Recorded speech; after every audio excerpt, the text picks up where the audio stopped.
बहुत बढ़िया, धन्यवाद। मैं बाबा साहब के वचनों से अपनी बात को शुरू करना चाहता हूं।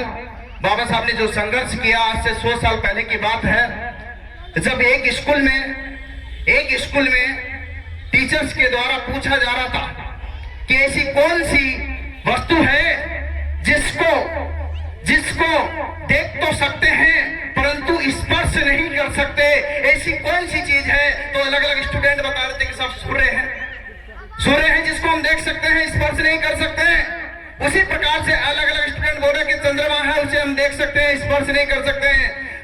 पास में बैठे हुए बाहर की तरफ बाबा साहब ने बात खड़ा किया कि नहीं साहब, ये नहीं है, सत्य ये कि सामने मटकी रखी है जिसको हम देख सकते हैं लेकिन इससे पानी नहीं पी सकते, ये है सत्य।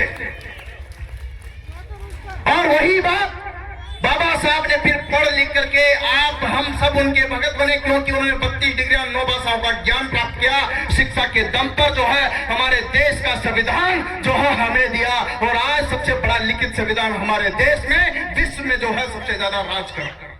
आज उन्हीं की देन हम यहाँ बैठ पा रहे, अन्यथा बाबा साहब नहीं होते हैं तो हमें बैठने का अधिकार था। हम तो खाट पे भी नहीं बैठ सकते थे, जो गतिया होती थी उस पर भी नीचे बैठने का अधिकार था, और जो चप्पल को हाथ में लेकर का अधिकार था। लेकिन आज अगर हम बैठे हैं तो किसी की वजह से बैठे, तो वो है बाबा साहब, जिन्होंने जो है विदेश जाकर के पढ़ाई की और दर की ठोकरें खा करके इनसे जो है 100 साल पहले भी जो है आजादी की लड़ाई लड़ते हुए जो संविधान लिख करके हमें वो अधिकार दिए जिससे आप यहाँ बैठ करके कार्यक्रम कर पा रहे हैं। ये सब बाबा साहब की देन है। मैं आप यही कहना चाहता हूं कि बाबा साहब ने जो है पढ़ लिख करके अपना पूरा परिवार को जो है न्यौछावर कर दिया। एक समय की बात है जब बाबा साहब का चौथा बच्चा राजरत्न की मृत्यु हुई, और राजरत्न की मृत्यु होते रमा बिलखती हुई बोली कि बाबा साहब, आपने एक एक करके मेरे पूरे परिवार को इस समाज सेवा के लिए जो है खत्म कर दिया है, अब मुझसे क्या चाहिए? कि रमा, तू तो रो भी सकती है, मेरे तो आंखों आंसू भी सूख गए आंखों में, क्योंकि प्रत्येक दिन जब हमारी समाज का बच्चा मरता है ना तो उसके लिए मैं रो भी नहीं पाता।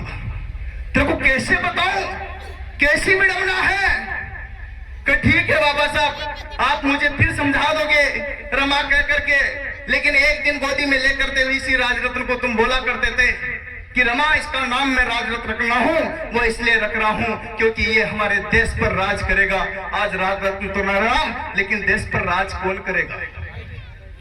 बाबा साहब ने उसी पार्थिव शरीर पर हाथ रखते हुए बोला, रमा, ये राजरत्न नहीं रहा है, लेकिन पूरे भारतवर्ष में जो भी रमा की कोख से बच्चा पैदा होगा वो भारत पर राज करेगा। ऐसा काम मैं करके जाऊंगा।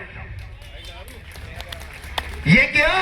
और पढ़ लिख करके जो है बाबा साहब ने हमें संविधान दिया, और संविधान दे करके क्या कहा? 26 जनवरी सन 1950 की बात है, जब वो संविधान लागू करा करके बाहर निकल रहे थे, बड़े खुश मिजाज मूड में थे। उनको पता है कि आज मैंने रमा का सपना पूरा कर दिया, आज मैंने रमा का सपना पूरा कर दिया, हमारे भारतवर्ष का सपना पूरा कर दिया। बड़े खुश मिजाज मूड में थे।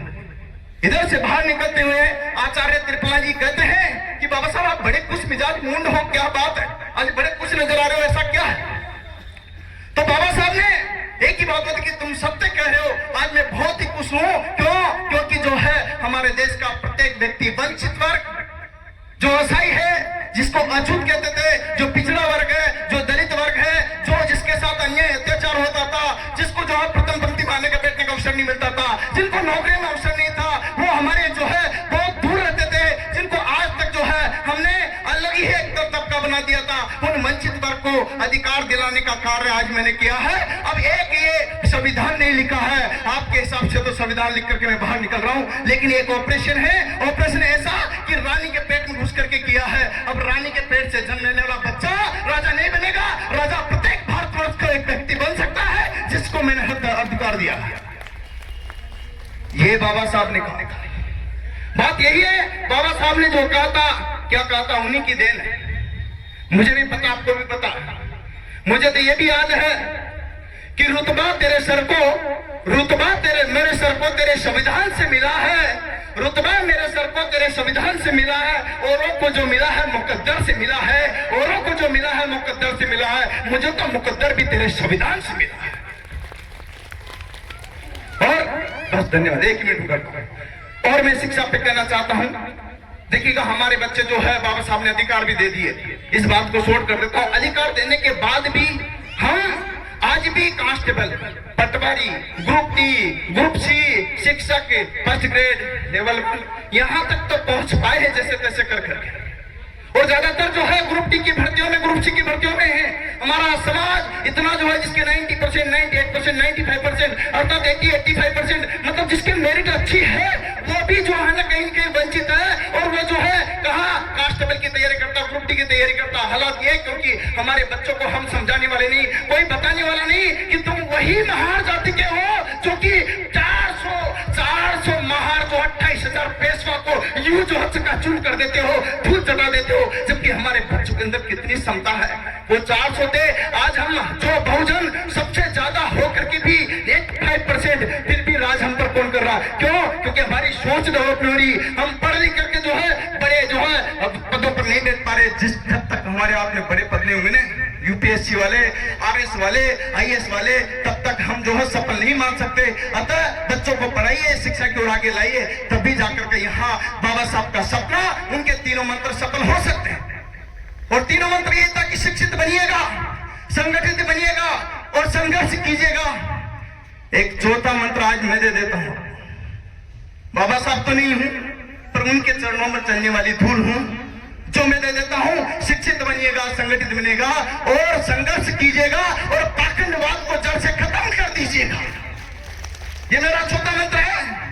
और इसके आधार पर शिक्षा प्राप्त करके हमारे बच्चों को पहली पंक्ति में ला दीजिएगा। मैं आपसे इतना ही कहना चाहता हूं, आप में से हमारी समाज के, जाटव समाज का कोई भी बच्चा अगर आपके यहाँ पर लाते हो तो कोटा में कोचिंग है जिसमें हजारों बच्चे ऑनलाइन में और हजारों बच्चे ऑफलाइन में पढ़ रहे हैं। यूट्यूब पर देख लीजिएगा, 2 लाख से ज्यादा सब्सक्राइबर है। अगर उनसे 5,000, 10,000, 15,000, 20,000, 25,000, 1 लाख तक भी मैं पेमेंट लेता हूं। और हमारी समाज का अगर बच्चा आकर के बोले कि जुगल सर आपने जो है सर्वमंच से बोला था कि वहां आकर के हम भी आपको सपोर्ट करेंगे, तो मैं सभी बच्चों को जो भी आएंगे, जो कांस्टेबल, पटवारी, शिक्षक अर्थात रेलवे, एसएससी, बैंक किसी की भी तैयारी करते हैं, उनको निःशुल्क शिक्षा दे दो, कोई दिक्कत।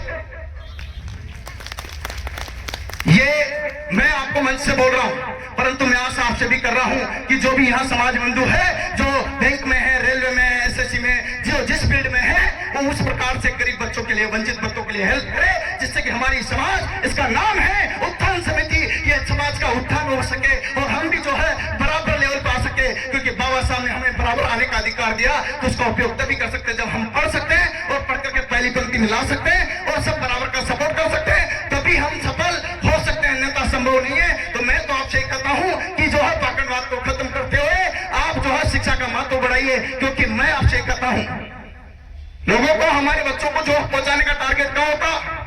कावड़ियों में, बाबा रामदेव जी के गड्ढों पर नंगे पैर घुटनों के बर्तन में जोधपुर में रेलवे में नौकरी करता था। और जब स्टेशन पे देखता था तो हमारे बच्चे यहाँ से, मध्य प्रदेश से, राजस्थान से, अलग अलग राज्यों से आकर के जो है रामदेवरा जाते थे, लेकिन नंगे पैर जाते थे। कोई 8 दिन से, कोई 15 दिन से, कोई 1 महीने से, कोई 2 महीने से जाते थे, कोई दिक्कत नहीं।